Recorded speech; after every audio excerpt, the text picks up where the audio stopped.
Good afternoon YouTube and welcome to my channel. My name's Victoria and I love to sew. Today we're just going to do a quick tutorial on a eye sleep mask. They're fun little gifts, great for stocking stuffers or just as a thank you to people. So if you'd like to see how this is made, stay tuned. Okay, thanks. Okay, so I have used the pattern and I will put a link to this in the description. So I've just cut out the pattern and then I've cut out one piece. So this is the piece that's going to touch me. It's a satin to make it nice and soft. And then I have just cut some rectangles that fit. So this will be the outside pattern. I'm going with a floral design. And then this is a quilt batting.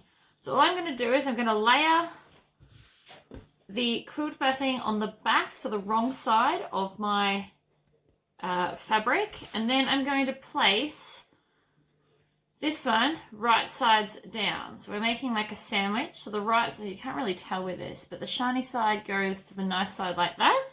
And then I'm just going to take my elastic. So my piece I have measured as 13 inches, but I have just put it around my head to see approximately what size. Now on your pattern, they've got markers at the side. So these two markers here are for the elastic. So we're just going to pop those in at the marks, and then I'm going to use a wonder clip to clip it in place. I'm going to do the same. I'm going to make sure it's not twisted, so we're going to lie it down nice and flat, and then I'm going to do the same to the other side. You can put down your thing to mark it to make sure that they're going in the right spot, and then I'm going to get another pin, another wonder clip, and pin that down. Now on your pattern, the top two marks here, this is the gap that we're going to leave open. So we're going to start sewing from here. I'm going to go all the way around and then stop at the other marker. So I am just using a 2.5 stitch length. And then I am going to make sure that I back stitch and then just follow the shape around nice and slowly. When I get to the elastic, I'm going to back stitch over it to help lock it in place. I'm going to do that twice and then continue on. If you find the corners a bit tight, you can stop with your needle down and then lift your foot and twist the fabric under it so you get a nicer curve.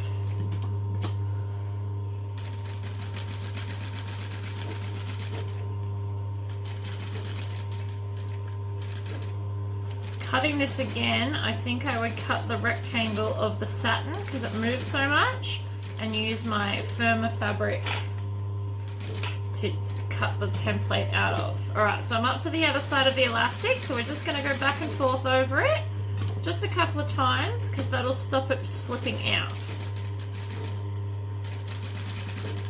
And then we're going to stop at our stop marker and we're going to back stitch and then pull that out. So now, see the gap at the top? And we've stitched all the way around. Now if you've got a zigzag, now's the time to trim all this excess off, and then you could zigzag along the very, very edge here. My machine doesn't do a zigzag, so I'm just going to do a second straight stitch right along the edge.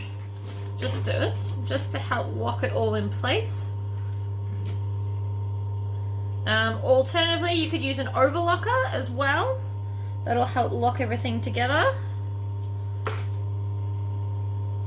I always forget to leave a tail on my machine. That's okay, alright. So I'm going to back stitch and then just go around the very edge of the second layer just to give it a little bit of extra stability. You also don't have to zigzag back over where the elastic is going to sit on this one, because we did that in the first one. This is just to help with any fraying that may occur. Alright, so now I've got my two lines. I'm just going to trim off all this excess with my scissors.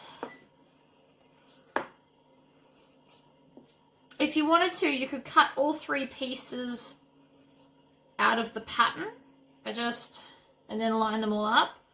I just find this is a little bit easier and allows for any slippage that may occur. But if you're making lots of these, like if you want to do a market or you want to give them as gifts, you could cut all the shapes and then you would skip this section. Okay, so now we're going to turn it through the hole. So you're going to see that you've got 3 layers. Obviously the batting you want to try and keep to there. So we're just going to push this part through. Now I run my finger along the seam on the inside to make sure it's all properly turned out. And then we just need to close up the top. So you want to fold over your seam allowance on both sides and then pin it closed.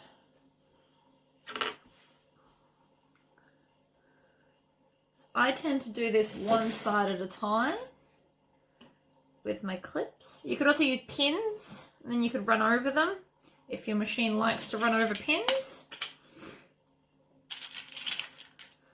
There are my 4 pins. So I've pinned down the batting side so far, and now I'm just going to turn it over and tuck in the satin side, tuck it under and clip it with the clips to make sure that I'm catching all of it.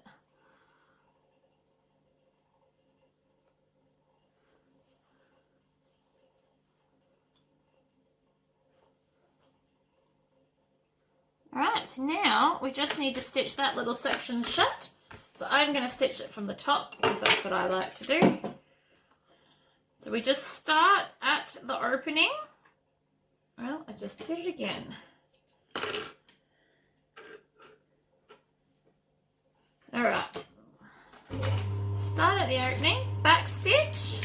That locks all your stitches in place. And now I'm just going to stitch as close as I can to that edge without running off.